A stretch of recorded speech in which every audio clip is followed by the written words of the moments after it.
Hi, I'm Jim Shaw from LexMedia and Lexington's Colonial Times Magazine. I'm here today, Wednesday, April 29th, with Select Board member and past chair, Suzie Barry. Suzie, it's always good to see you. It sounds like... Good to see you, Jim. Yeah, we have, based on our previous conversation, it sounds like things are going well with your family, and that's good news. Things are certainly going okay, for the most part, with my family, too. So that's good. Thank God for small favors. Yeah. Thanks for being with us today for our Wednesday update. I thought we'd sort of start with just the acknowledgement that our good friend, Coach Bill Ty, was laid to rest today, having acquired the virus and sort of losing the battle, if you will. It was a small graveside ceremony in Stoneham, and I understand that somebody from the Lexington High band was able to go by and play taps, which I thought was really appropriate, given the fact that that he was associated with the high school for so long. And I understand that the select board voted to lower the flag on the green to honor the coach as well. Yes, so the flag on the battle green is at half-mast today, the day of interment, in honor of his service to the town and the community. No, he will be missed. I'm just hearing from a lot of different people, and we're in the process of doing a tribute to him. We've got folks from 4 different decades contributing testimonials and tributes to him as a person, as a coach, so that we can look forward to that in the next issue. And we're also doing it. We've got a lot of testimonies. We're doing a tribute this month also to the late Don Wilson, who passed away, Wilson Farm. So that's really we've lost a lot of good people. So let's proceed to the COVID number for today and where we are there. Sure. So the number for today is 254. And I think I was last on with you 2 weeks ago. So it's gone up 103 in 2 weeks. Right. 2 weeks ago, I reported 151. So, yeah. It's only up a handful from Monday. So hopefully the increase. But again, the increase will slow down. But again, the more testing we do, and that's one thing people need to keep in mind and understand, that as we do more testing, we will get more positive cases. And so that, I think that plays a big role in it as well. So it does play a big role in it. In the other part that's difficult is, if you look at the weather outside today, it's gorgeous. And what do people want to do when it's gorgeous out? They want to go out. They want to be with people. And we really need to continue to, physically distance, wear masks when you're out, that type of thing. Luckily for me, I'm working, because otherwise I think my wife would make me go out and cut the grass or something. Not that I don't mind doing it, but, it's kind of like it is a nice day to be out sort of, puttering around in the yard. So hopefully people are actually doing that. We had talked a little bit about food pantry need earlier, and we've been sort of talking about that all the way through. And there is considerable need, and I know there's been an uptick in use and folks depending on the food pantry as a resource. Yes, so Lexington's very fortunate that we have a food pantry that is run out of the Church of Our Redeemer on Merriam Street. And we heard at our select board meeting on Monday night that they have seen 150% increase in clients needing to use the food pantry. They're doing, so people can donate, and the things that they're looking for, obviously, cash, check donation is welcome, but they also are in desperate need of canned tuna fish, peanut butter, canned fruit or vegetables, dried pasta. And the drop-off points are, they have a collection bin by the checkout counters in Stop and Shop. But if people don't want to go into Stop and Shop to do that, there is also a collection bin to the left side of the Church of Our Redeemer on Merriam Street. And the food pantry has gone through and has put safe protocols in place so that people that need to use the pantry, there's very low contact. They're basically pre-shopping for people and loading up bags and things and just handing them off to them when they arrive. Right. The need is real. Yeah, the need is real. I was there on a Saturday, not this past Saturday, but the previous Saturday, and it was a busy place, and they do have protocols in place. The volunteers, everything's sort of spread out in a way that people are not, next to one another. There are only a couple of folks in at a time. And I wanted to mention too, when you talk about a place for folks to drop off at the Church of Our Redeemer, which is on Merriam Street, the Lions Club has donated a shed. Yes. So there's a shelter there, so folks can actually make a donation. And I'm assuming, I don't know if there are certain hours for that. I probably should have gotten that information before I started here today, but I do know that there is a place where they can drop off, like you say, so they don't have to go into Stop and Shop. Right. I'm not aware of any, specific hours for drop-offs. But the thing that I think people really do need to realize, and people are shocked when they hear this, is Lexington is, we're just like any other community.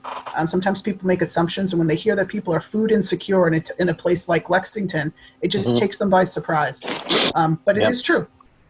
It is true. And it's true that, it was true even when we weren't experiencing the COVID epidemic. Lexington is indeed fortunate on a lot of levels, but there, like you say, there is, and that's a good way to put it, food insecurity. It's there. A few times I ran into you at the Wednesday night dinner at Lex Eat. Yes. Same thing. Same thing. There's a need. They unfortunately are shut down right now, but there's a need for that in our community. Yeah. Well, I'm looking forward to a time that they can be operational again, because I know they really, really got to the point where they were serving a vital purpose every Wednesday. Everyone almost eats. 100 people. Almost 100 people every Wednesday night for dinner. Yeah. And again, that's all volunteer. People come in, they volunteer, they cook, they clean, they serve. There's a lot of good feeling, a lot of dignity, a lot of a lot of people sharing good time too together. People come in. The times that I've been in there, I was particularly moved by the fact that there was just a lot of love and warmth in the room. So it's a good thing. Yeah. Let's talk a little bit about some of the other implications of COVID, which is, we're faced with canceling some of our events. Now that we get into the spring, we've got a lot of big events that we look forward to, like Discovery Day, of course, Memorial Day, where we honor our, the nation's war dead. I know the Festival of Colors, it usually takes place around now. So what are we looking at there? Because I know the Board of Selectmen met on Monday to discuss some of this. Yeah, so the Select Board met Monday night and had the conversation. And we had heard from the Retailers Association that runs Discovery Day. And last year we were very successful in bringing Discovery Day back to the Avenue. And it was a beautiful day. It was, high attendance. It was fabulous.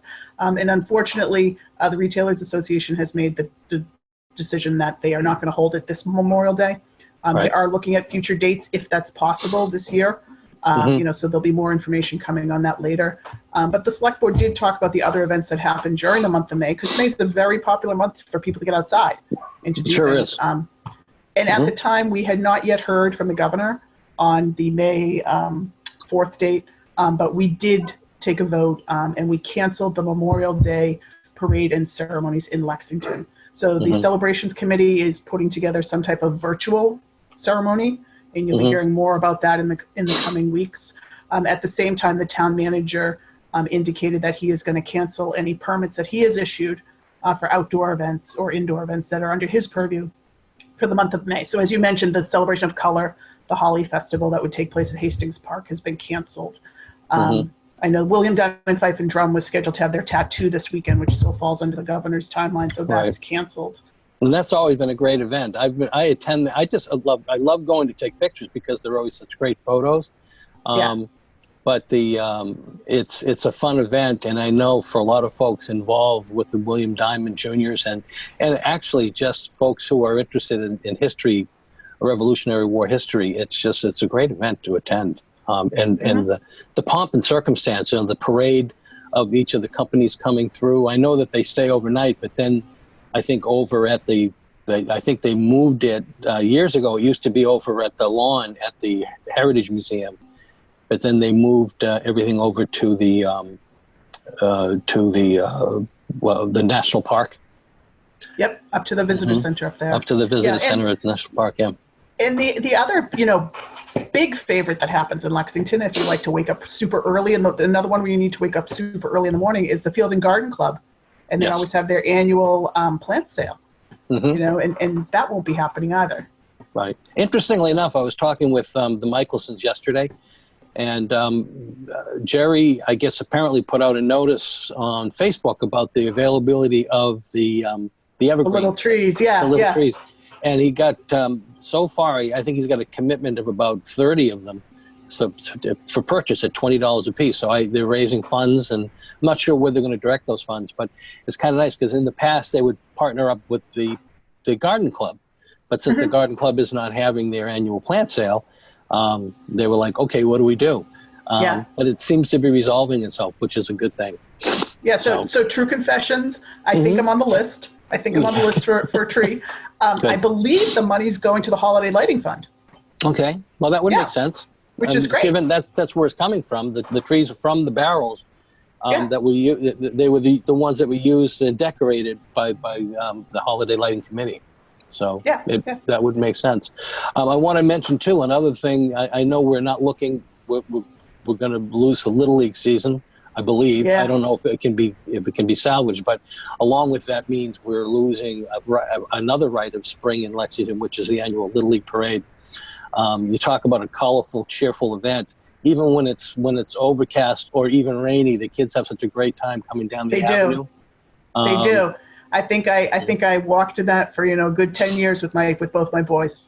Yeah, another rite of spring. Yeah, it's one of my favorite events of the year to photograph. We try to run a couple of pages of photographs of the teams coming down. I usually position myself on Muzzy Street because it forces the teams to sort of squeeze in a little bit. And, it's just kind of I get some good photos of the kids, and every once in a while we'll get a couple of kids who like to ham it up, which is always great for a camera.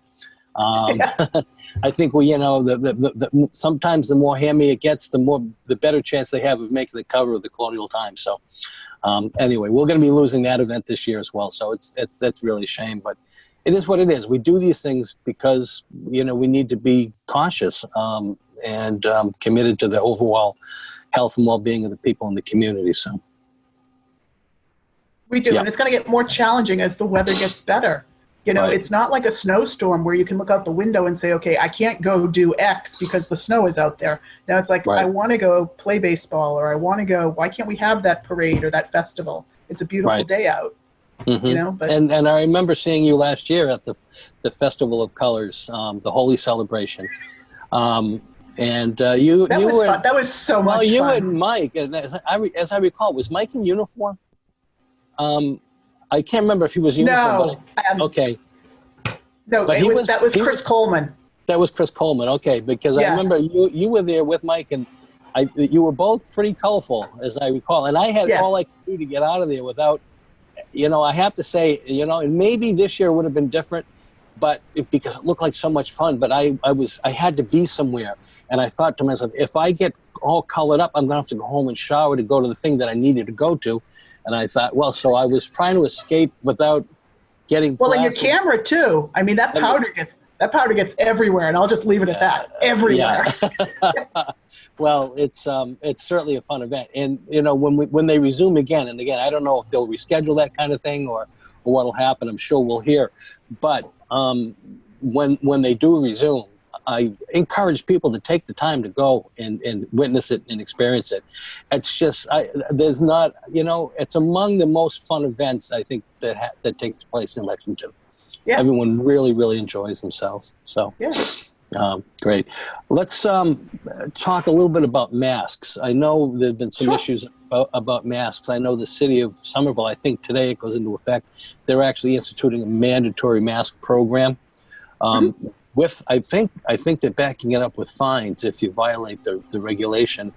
I know Lexington hasn't gone that far, but I guess the Board of Health is getting together later this week to talk about what they need to do to get people to actually, use masks more here in Lexington. What are you hearing about that? So we were informed at the select board meeting Monday night that there is some language that's being drafted. Town council was reviewing it, and the Board of Health is meeting this Friday morning at 11:30. It's a remote participation meeting, so anyone in the community, it's an open meeting, anyone in the community can either log on through Zoom or can dial into a phone number and listen to the meeting. But they will be talking about masks being worn by employees or customers working in or going to essential businesses. Okay. Well, I notice more and more people are using them. I have them. You know, Lori, after we published the stories about so many people making masks, Jesse and all of the folks that she's working The mask with, makers, and the kids from the high school. You know, Laurie actually sat down and made a whole bunch of masks, and so I have one that she made for me, and it actually she put a lot of care into the construction of it. It actually fits well. She made a little tuck, so it does, you know, so it's tight where it needs to be tight and all of that. So that's good. Yeah, it is good. She wants to keep you safe, Jim. That's good. I have to say, she actually gave me a haircut the other day. Look at my hair, right? I mean, it looks good. I was looking like a hippie. I was unkempt, if you can imagine such a thing. But she was so, I kept going into the stores looking for, to Walgreens and other places looking for the hair clippers, and they were completely sold out. But I was at CVS, and they had the little storage bins that they line up when they're going to put products on the shelves. And I noticed one in the box. So I did something very uncharacteristic of me. I went into the box, I took it, but I did take it to like one of the people in the store saying, I found this in the box, can I buy this? So because I desperately needed to do something. So she did that, but then she broke out the scissors, and I think she might have a career, outside of, it looks good. Outside of being the editor. I don't see anything where she got too tight, because I saw one person who has this, stripe where it was a little too close to the head. It's not as easy as it looks, and you think, it's just a buzzer, but it's not. You can really mess things up if you don't do it right. Let's as we begin to close here, let's talk a little bit about the governor's announcement. The governor announced yesterday that, I think it was Tuesday, that he was extending his closure of non-essential businesses to May 18th, which is not that far away. The rumor was that he was going to go until May 30th, but apparently he thought better of that, and he's gone to the 18th. So I think that's somewhat good news, but it's also concerning that are we ready to move forward with the 18th? And it depends. I know there are a lot of businesses that are very eager to get up and running again. But what I'm finding here in Lexington, again, I had a nice conversation with the Michelsons yesterday, and they're one of the impacted businesses. And they're one of the businesses that have found a way to sort of a bit of a workaround to be able to work with their regular clients. But there is, I think there is some hesitancy, in regard to doing the right thing and making sure that we're doing things as safely as possible and keeping the people here in Lexington safe. So what are you hearing out there? Because I know that you talk to a lot of people. So I think, excuse me, I think there are, a lot of people that would like to get back to work, and definitely businesses that would like to open. Driving through the center this past Sunday at 11 o'clock in the morning and nobody was out. It's almost like driving through at 1 in the morning. Right. It'd be nice to bring the life back to the stores. I think, as I think it's going to be a slow reopening. And I think people are going to have to, build, go with what they're comfortable with. Build their faith and everything. I think it's going to be different when it reopens. Right. I think we're going to see, requests for masks to be worn and things like that. We haven't heard anything solid from the governor of what he's thinking. He stood up this advisory task force that the lieutenant governor is running, along with Lexington resident Mike Keneally, Secretary of Economic Development. So we'll see what comes out of that. But it gets very difficult given the weather getting better, and we're known to we usually hibernate all winter, and we want to get out. Right. And you're going to have to, as one of former selectman Peter Kelly used to say all the time, pace yourself. You're going to have to pace yourself through this. Right. Yeah.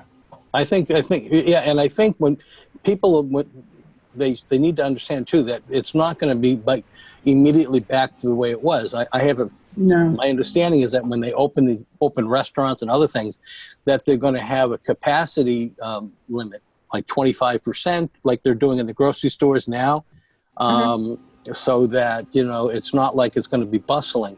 And distancing, they're going to take tables out. Right. It's not going to be. They're going to have to do that. Interestingly enough, though, a little bit of good news for people who have been watching this for a long time. La Dolda, the pasta shop, opened yesterday. Really? Finally. Yes, they opened yesterday for the first day, and people have been sort of driving by, seeing the sign, and sort of wondering when they were going to open, and who they were originally. What is La Dolda? Because the sign was there for a long time. Well, Matteo, who lives here in Lexington, is the owner of La Dolda, and he's manufacturing his product in Bedford, and he's retailing it in Lexington. So it's a really high-end, I guess, real high-quality handmade pasta. So he had a store. Where was he prior to this? Was he in Texas or somewhere? Somewhere like that, yeah. And he moved here, and he's been trying to open the store for, I want to say, about a year and a half. He's just been hitting different roadblocks and impediments or what have you. But I guess they finally were able to get the inspections they needed to get open, and they were opened yesterday. So nice. I wish him all the best. I know I'd like a little pasta myself, so I think I'll drop by. So anyway, unless there's anything else, I want to wish you a good afternoon. And I just want to mention, I don't know if Jim covered it on Monday, that this Friday, May 1st, there is drive-through testing. Oh, that's right. Exactly. I'm sorry. I'm thinking. Yeah, that is taking place in Lexington at the Lodge of Elks on Waltham Street. However, you must pre-register. You can't just show up. It's being done by Physicians One of Waltham. If you go to the town website and click on the COVID page, there's a link there that you can go through that will talk to you about pre-registering, or you can call 855-349-2828 to pre-register. And you must pre-register by the 30th. So you got to pre-register by tomorrow to be able to go for the test on Friday. This is the first time we're doing drive-through testing in Lexington. I think they feel they can handle maybe 250 people. Right. And they know that they're doing, when you call up and pre-screen, they'll ask you some questions. And then I think they actually do an interview with a physician. And then they will go ahead and schedule you as, based on what they hear from you. So that's important. So I do hope folks take advantage of that. And I know, again, if all else fails, the Physician One organization that's coming to Lexington is from Waltham, but you can get the information on the website or the number that you just cited. So, it's all on the town website. Yep, great. Well, good. Well, listen, I know that you've got some gardening to do. You're going to get out and enjoy. I want to get outside. The nice weather. So, I wish you the best, and thanks for spending some time with us today. Sure. Thank you, Jim. All right, Susie. Take care. Take care. Bye-bye.